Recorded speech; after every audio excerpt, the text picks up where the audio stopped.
Hi hello மக்களே, எல்லோரும் எப்படி இருக்கீங்க? நல்லா இருக்கீங்களா? இன்றைக்கி என்ன வீடியோவில் பார்க்க போகிறோன்னா ஸ்கேலப் டிசைன் எப்படி ஸ்டிச் பண்ணுறது அப்படின்றத தான். எப்பவும் போல் கேர்லெஸ்ஸை வந்து கட் பண்ணிக்கிட்டு லைனிங் கிளாத்தில் வந்து அயன் பண்ணிவிட்டு அதுக்கப்புறமாட்டுக்கு நல்ல கிளாத்தில் நல்ல பக்கம் வந்து ஸ்கேலப் ஒட்டி வச்சுருக்கோம்ல லைனிங்கில், அது மேலே தெரிகிற மாதிரியும் நல்ல கிளாத்தை வந்து மேலே போட்டிருக்கிறேன்.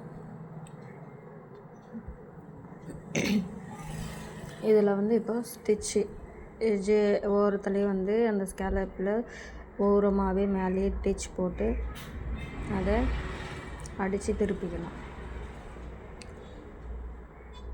இதுதான் நீங்கள் ஃபஸ்ட் டைம் சேனலை பார்க்குறீங்கனாக்கா சப்ஸ்கிரைப் பண்ணிக்கோங்க, லைக் பண்ணுங்கள், ஷேர் பண்ணுங்கள், ஃப்ரெண்ட் அண்ட் ஃபேமிலிக்கு ஷேர் பண்ணுங்கள். நம்ம சேனலை வந்து நோட்டிஃபிகேஷன் வேணும்னாக்கா நீங்கள் சப்ஸ்கிரைப் பண்ணால் தான் நோட்டிஃபிகேஷன் வரும். நம்ம அப்பப்போ போடுற வீடியோ அப்டேட்டில் இருக்கும்.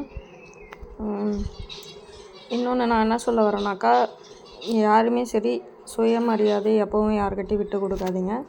பட் ஒரு விஷயத்தை நம்ம பண்ணுறோன்னா ரொம்ப தெளிவாக பண்ணணும். அப்படி பண்ணியும் கை விட்டு போகுது அப்படின்னாக்கா விடாமுயற்சி எப்போவுமே நம்மக்கிட்ட இருக்கணும்.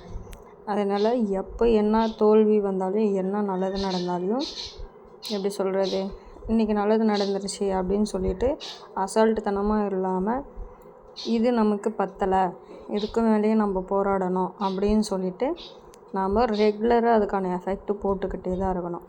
என்றைக்காவது ஒரு நாள் நமக்கானது நமக்கு வந்து கண்டிப்பாக சேரும். ஓகேங்களா? இது எதுக்கு இப்படி சொல்கிறேன்னாக்கா, நிறைய பேர் இந்த தையல் தொழில் வந்து பண்ணிகிட்டு இருக்கிறவங்க வந்து எவ்வளோ அசிங்கமோ அவமானமோ பட்டிருப்பீங்க அப்படின்றது இருக்குது. அது எனக்கும் தெரியும். ஏன்னா நான் இப்போ வரைக்கும் நானும் அதை அனுபவிச்சுக்கிட்டு தான் இருக்கேன். ஸோ அதுக்குன்ட்டு நான் வந்து சோர்ந்து போகலை. நான் என்னுடைய தொழிலை விட்டும் கொடுக்க மாட்டேன். ஏன்னா இன்றைக்கி இல்லைனாலும் என்றைக்காவது ஒரு நாள் நான் ஒரு நல்ல நிலைமைக்கு கண்டிப்பாக வருவேன்ற ஒரு நம்பிக்கை இருக்குது. பட் நான் இப்போது இல்லை அப்படின்னு சொல்ல மாட்டேன். இப்போ நான் நல்லா தான் இருக்கேன். என்னுடைய தொழில் எனக்கு கை கொடுத்துட்டு தான் இருக்குது. அதனால தான் சொல்கிறேன், என்றைக்கும் நம்ம சோம்பேறியாக ஆக்கிக்க வேண்டாம். கஸ்டமர் ஒன்று சொல்லிட்டாங்க, ஒரு கஸ்டமருக்கு செட் ஆகும், ஒரு கஸ்டமருக்கு செட் ஆகாது.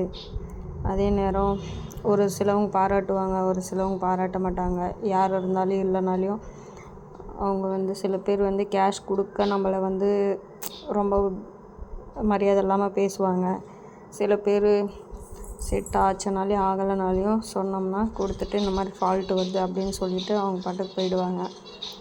அதனால் நம்ம எப்போவும் நம்ம யாருக்கு கீழே இல்லை, நம்மளாக இருக்கணும். நம்மளோட சுயமரியாதை யாருக்காக விட்டு கொடுக்கக்கூடாதுன்ட்டு நம்ம வளர்த்துட்டே தான் இருக்கணும். ஓகேங்களா ஃப்ரெண்ட்ஸ்?